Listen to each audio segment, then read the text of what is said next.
स्वागत है आपका श्री एडू रूट्स चैनल पे। आज हम लोग फिज़िक्स के उन क्वेश्चनों का प्रैक्टिस करने जा रहे हैं जो कि क्लास 10th के लिए बहुत इम्पोर्टेंट है।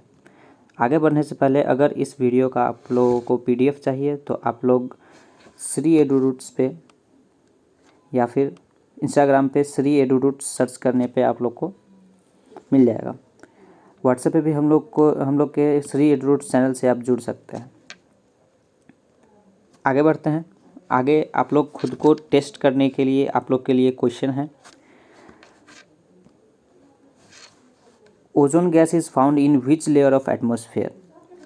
ओजोन गैस वायुमंडल के किस परत में पाया जाता है। आप लोगों को इसका आंसर कमेंट में करना है। तो चलिए आगे बढ़ते हैं। हमारा पहला क्वेश्चन जो कि है write two components of sunlight which are not visible to us. Hindi में सूर्य के प्रकाश के उन दो घटकों के नाम लिखें जो हमें दिखाई नहीं देते हैं। तो आंसर है इसका इंफ्रारेड रे, जिसको हम लोग हिंदी में अवरक्त किरणें कहते हैं, और अल्ट्रावायलेट रे, जिसका हिंदी पराबैंगनी किरणें हैं। ये दोनों वैसे रेज हैं जो सूर्य से निकलने पर हम लोग को धरती पे दिखाई नहीं पड़ता। आगे बढ़ें। अगला क्वेश्चन है what do you mean by electromagnetic induction. विद्युत चुंबकीय प्रेरण से आप क्या समझते हैं। इसका आंसर हो सकता है it is the process of producing electric current through the variable magnetic field और when a conducting material is moving in stationary magnetic field. कहने का मतलब यह परिवर्तनशील चुंबकीय क्षेत्र के माध्यम से विद्युत धारा उत्पन्न करने की प्रक्रिया है, या जब कोई प्रवाहकीय सामग्री स्थिर चुंबकीय क्षेत्र में घूम रही हो। हम लोग पढ़ चुके हैं कि एक सोलेनॉइड हम लोग ले लेते हैं जिसके ऊपर में हम लोग रिंग बना दिए हुए हैं बहुत सारे, और ये रिंग वायर का होगा। इसके अंदर अगर हम मैग्नेट ले जाते हैं तो इस मैग्नेटिक फील्ड से इस रिंग में एक करंट जनरेट होगा जो कि इंड्यूस्ड करंट होगा, जिसे हम लोग इलेक्ट्रोमैग्नेटिक इंडक्शन कहते हैं। चलिए आगे बढ़ते हैं। अगला क्वेश्चन है व्हाट इज़ न्यूक्लियर फ्यूज़न। नाभिकीय संलयन क्या है। इसका आंसर है nuclear fusion is the process by which two light atomic nuclei combine to form a single variable one while releasing massive amount of energy. कहने का मतलब नाभिकीय संलयन या फिर न्यूक्लियर फ्यूजन जब होता है तब दो छोटे छोटे एटम्स के न्यूक्लियस को लिया जाता है और वो उन दोनों का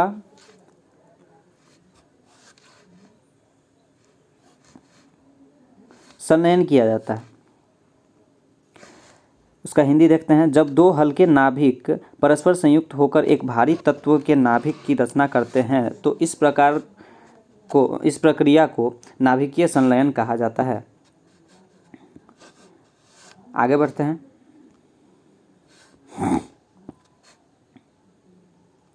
अगला क्वेश्चन है distinguish between a convex lens and A concave lens. हम लोग जानते हैं लेंस दो प्रकार का होता है, एक कन्वेक्स और एक कनकेव, दो होता है। ठीक, कन्वेक्स लेंस और कनकेव लेंस में अगर हम डिफरेंस का बात करें तो सबसे पहला convex lens are thicker at the centre and taper at their edges. ये जो है अपने एज पे, अपने किनारे पर पतला होता है और अपने एज पे वो काफ़ी मोटा होता है। और कनकेव लेंस का बात करें तो एक concave lens has inward curve in centre which makes the edge look thicker. तो इसका ये जो लेंस होता है वो अंदर की तरफ धंसा होता है और इसका जो किनारा है वो मोटा और जो बीच का एरिया है वो पतला होता है।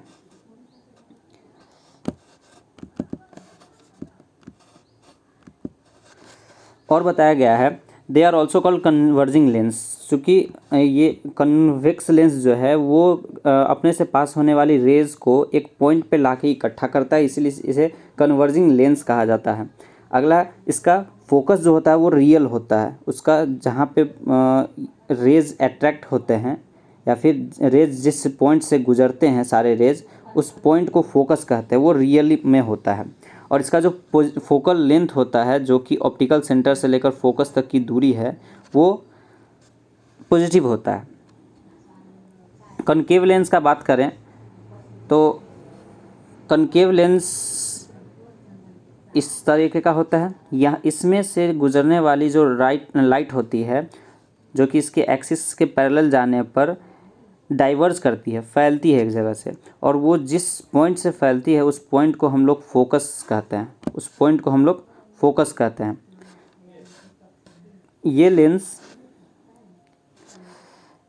बीच में पतला और दोनों किनारे पर मोटा होता है। इसमें आभासी, इसका जो फोकल लेंथ है वो आभासी होता है। फोकल लेंथ इसका आभासी होता है, मीन्स इसका फोकस रियल नहीं होता है। लेंस से पहले इमेजिनरी फोकस इसका रहता है। इसकी फोकस दूरी ऋणात्मक होती है। ऋणात्मक कहने का मतलब नेगेटिव, अगर इस साइड है तो ये नेगेटिव कहलाएगा। आगे बढ़ते हैं। अगला क्वेश्चन है, what do you mean by power of accommodation of I. Power of accommodation, अगर ह्यूमन आई का बात करें तो बीच में लेंस होता है, बीचों बीच लेंस होता है।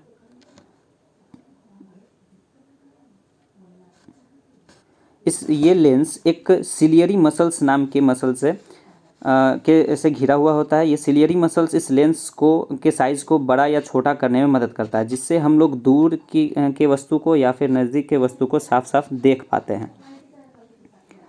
इसी पावर को हम लोग पावर ऑफ एकोमोडेशन कहते हैं।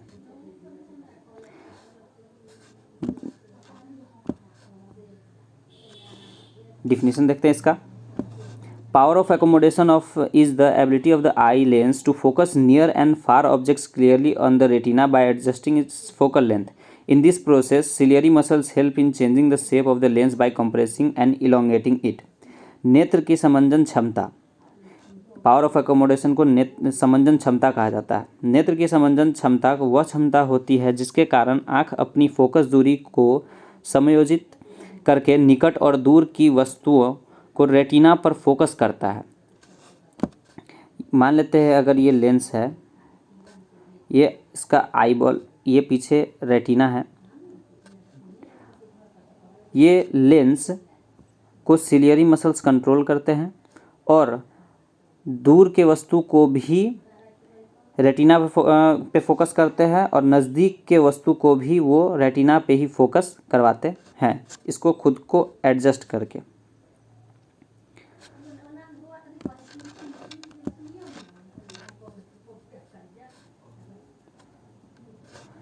नेत्र की समंजन क्षमता वह क्षमता होती है जिसके कारण आँख अपनी फोकस दूरी समायोजित कर लेती है। आगे बढ़ते हैं। अगला क्वेश्चन है, what is biogas plant. Biogas, A biogas plant is a facility that provides oxygen-free condition where anaerobic digestion can occur. It is an artificial system where you can turn waste into sustainable energy and fertilizers with positive effects on the environment. Biogas संयंत्र एक ऐसी सुविधा है जो oxygen मुक्त स्थिति प्रदान करती है जहां अवायवीय पाचन हो सकता है। यह एक कृत्रिम प्रणाली है जहां आप पर्यावरण पर सकारात्मक प्रभाव डालते हुए कचरे को टिकाऊ ऊर्जा या और उर्वरक में बदल सकते हैं। बायोगैस कुछ इस प्रकार के एक सेटअप में रखा जाता है। ठीक, एक तरफ से हम लोग को वेस्ट मटेरियल डालते हैं, दूसरे तरफ से हम लोग को फर्टिलाइज़र्स मिल जाते हैं जो कि कुछ समय के बाद रेडी हो जाता है। और इसके सड़ने गलने पर जो वेस्ट के सड़ने गलने पर एनारोबिक रेस्पिरेशन के कारण इसमें से जो गैस रिलीज होता है वो गैस काफ़ी यूज़फुल होता है। उसे हम लोग फ्यूल के तौर पर यूज कर सकते हैं और जो इसका फर्टिलाइजर्स बन गया उसको हम लोग खेतों वगैरह में डाल सकते हैं। अगला question, right Fleming's right hand rule. Fleming right hand rule क्या कहता है? Fleming's right hand rule states that if we arrange our thumb, forefinger and middle finger of the right hand perpendicular to each other, then the thumb points toward the direction of the magnetic force the forefinger points towards the direction of magnetic field and the middle finger points towards the direction of the current। कुछ ऐसे अपनी उंगलियों को सजा लेने पर ये जो थंब है ये डायरेक्शन ऑफ फोर्स को बताएगा, फोर्स का डायरेक्शन को बताएगा। ये जो है four finger points towards direction of magnetic field, ये मैग्नेटिक फील्ड को बताएगा जिसको हम बी से डिनोट करते हैं।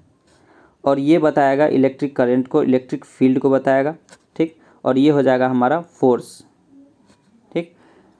इसका जो यूज़ होता है वो इलेक्ट्रिक मोटर में होता है। फ्लेमिंग दाहिने हस्त का नियम में कहा गया है कि यदि हम अपने अंगूठे, तर्जनी और दाहिने हस्त के मध्यमा उंगली को एक दूसरे से लंबवत व्यवस्थित करते हैं तो अंगूठा चुंबकीय बल की दिशा को इंगित करता है, तर्जनी चुंबकीय क्षेत्र की दिशा को इंगित करती है और मध्यमा उंगली धारा की दिशा को इंगित करती है। Next question, differentiate clearly between satellite and A planet. उपग्रह और ग्रह में अंतर स्पष्ट करना है। तो सबसे पहले प्लैनेट्स के बारे में जाने। प्लैनेट्स एक सेलेस्टियल बॉडी है जो कि सन के अराउंड घूमता है, ठीक। इसका अपना लाइट नहीं होता है। ये कोई भी यहाँ पॉइंट बोल रहा है planets revolve around stars. Stars के बारे में बोला, करने का मतलब सन भी हमारा एक स्टार है। Planets are natural, generally these are colds. और प्लैनेट्स हमेशा नेचुरल ही होते हैं, प्लैनेट्स मैनमेड नहीं हो सकते हैं। लेकिन सैटेलाइट्स जो होते हैं वो आर्टिफिशियल हो सकते हैं, क्योंकि हम लोग अपना सैटेलाइट्स वगैरह भी लॉन्च करते हैं ताकि हम लोग को बहुत अलग अलग काम में मदद कर सके। जैसे कि आजकल कम्युनिकेशन में सैटेलाइट का बहुत बड़ा रोल है। सैटेलाइट में क्या बोला गया है, सैटेलाइट में भी मैन मेड और natural like moon but they revolve around the planets. Planets के बारे में हम लोग जानते थे कि वो सन के चारों तरफ चक्कर काट रहा था, और सैटेलाइट्स के बारे में हम लोग जान रहे हैं कि वो किसी प्लैनेट्स का चक्कर काटता है। Satellites revolve around planet, they also do not have their own light. न प्लैनेट के पास अपना लाइट होता है, न सैटेलाइट्स के पास अपना लाइट होता है। हिंदी में जाने। ग्रह एक खगोलीय पिंड है जो अंतरिक्ष में दूसरे खगोलीय पिंड के चारों ओर घूमते हैं। इनमें अपना प्रकाश नहीं होता। ग्रह तारों के चारों ओर घूमते हैं। ग्रह प्राकृतिक है, सामान्यतः यह ठंडे होते हैं। उपग्रह चंद्रमा की तरह मानव निर्मित या प्राकृतिक हो सकता है, लेकिन वे ग्रहों की परिक्रमा करते हैं। उनके पास अपनी रोशनी भी नहीं होती। उपग्रह ग्रहों के चारों ओर घूमते हैं। उपग्रह कृत्रिम भी होते हैं। नेक्स्ट क्वेश्चन जाने, जो कि अब लॉन्ग टाइप क्वेश्चन होगा। How will you determine the focal length of A concave lens. Concave lens का हम लोग फोकल लेंथ कैसे डिसाइड करेंगे, अवतल लेंस की फोकस दूरी कैसे निकालेंगे। तो बात किया जाए, when an incident ray are parallel to the principal axis of a concave lens, they diverge. When the refracted rays are produced backward, they appear to diverge from single point. This point from where the refracted rays appear to diverge is called the principal focus of concave lens. The distance measured from the focus to optical centers is required focal length of the concave lens. अब जानते हैं कि कोई concave lens है, ये हमारा principal axis रहा, ये हमारा ऑप्टिकल सेंटर, ठीक। अगर कोई रे को हम प्रिंसिपल एक्सिस के पैरेलल पास करते हैं तो वो लेंस के कारण डाइवर्ज करेगा, क्योंकि ये कनकेव लेंस है। डाइवर्ज वो उस एक स्पेशल जगह से करेगा जिस पॉइंट को हम लोग कहते हैं फोकस। ये फोकस हो गया हमारा, ठीक। ये इस पॉइंट से लेकर हम लोग को क्वेश्चन बोल रहा है फोकल लेंथ बताना है, तो इस फोकस से लेकर इस ऑप्टिकल सेंटर के बीच की दूरी को अगर हम मेज़र कर लें तो वो जो डिस्टेंस होगा वो क्या कहलाएगा, focal length of A concave lens. Hindi में इसका आंसर देख लें। जब आपतित किरण अवतल लेंस के मुख्य अक्ष के समांतर होती है तो वह अपसारित होती है। जब अपवर्तित किरणें पीछे की ओर उत्पन्न होती है तो वह एक ही बिंदु से हटती हुई प्रतीत होती है। यह बिंदु जहाँ भी अपवर्तित किरणें अपसारित होती दिखाई देती हैं अवतल लेंस का मुख्य फोकस कहलाता है। फिर फोकस से ऑप्टिकल केंद्र तक मापी गई दूरी अवतल लेंस की आवश्यक फोकल लंबाई होती है। एक और तरीका है जिससे हम लोग फोकल लेंथ निकाल सकते हैं किसी लेंस का। जैसे कि हमारा ये लेंस दिया हुआ है, यहाँ पे डायग्राम की मदद से आप समझ सकते हैं।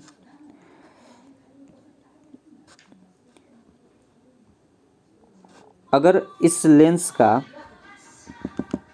हमको रेडियस ऑफ कर्वेचर पता चल रहा है, रेडियस ऑफ कर्वेचर पता चल रहा है R, तो एक फॉर्मूला हम लोग जानते हैं F=R/2। इस फॉर्मूला से भी फोकल लेंथ डिसाइड किया जा सकता है। अगर हमको कनकेव लेंस या कन्वेक्स लेंस का रेडियस दिया हुआ है तो हम उसका हाफ करने से हम लोग को फोकल लेंथ भी पता चल सकता है।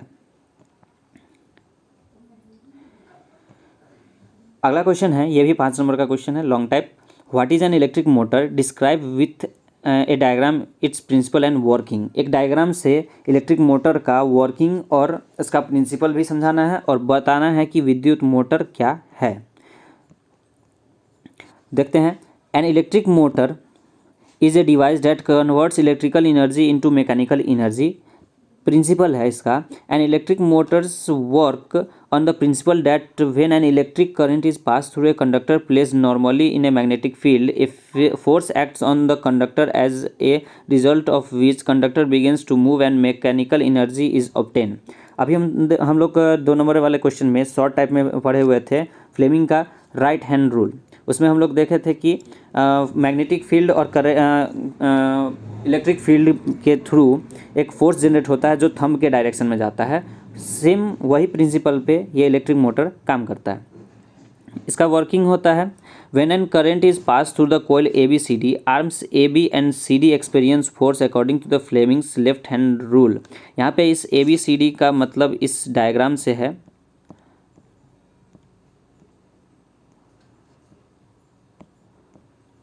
यहाँ पे ये जो ABCD एक रेक्टेंगल बन रहा है, इसमें बोला जा रहा है कि अगर इसमें करंट पास कर दिया जाए तो एक फोर्स जनरेट होगा जो कि इसको क्लॉकवाइज या एंटी क्लॉकवाइज डायरेक्शन में घुमाना स्टार्ट करेगा। ये इधर और ये इधर की तरफ आ जाएगा, क्योंकि जैसे ही इसमें एक इलेक्ट्रिक करंट जाएगा तो एक इलेक्ट्रिक फील्ड के कारण एक मैग्नेटिक फील्ड से वो रिपेल करना स्टार्ट करेगा और रिपेल होते ही वो मिड पॉइंट पे आके यहाँ पे आके रुक जाएगा। फिर वो इधर की तरफ अट्रैक्ट हो जाएगा, साउथ पोल की तरफ अट्रैक्ट हो जाएगा।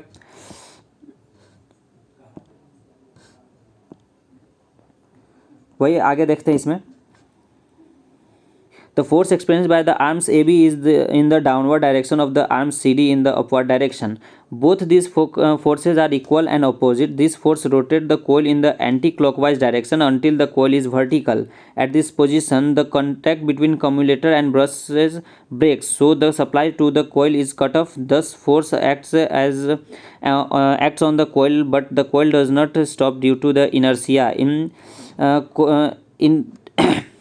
It goes on rotating until the commutator comes in the contact with the brushes B1 and B2. Again, the current starts passing through the coil and the arm AB rotates through 90 degree, 180 degree, 270 degree, 360 degree. वैसे ही बोला गया है कि यही इसी कोयल के बारे में कि ये कोयल बार बार घूमने लगता है और घूमने के कारण ये मैकेनिकल एनर्जी प्रोड्यूस करता है जो कि इलेक्ट्रिसिटी पास करने के बाद देखा जाता है। इसका आंसर हिंदी में देखें तो विद्युत मोटर एक उपकरण है जो विद्युत ऊर्जा को यांत्रिक ऊर्जा में परिवर्तित करता है। वही बात समझे कि अगर हम इसको बिजली से जोड़ दें तो वो इलेक्ट्रिक करंट को मैकेनिकल एनर्जी में बदल देगा। इसका हिंदी आंसर यहाँ पे दिया हुआ है, आप लोग देख सकते हैं।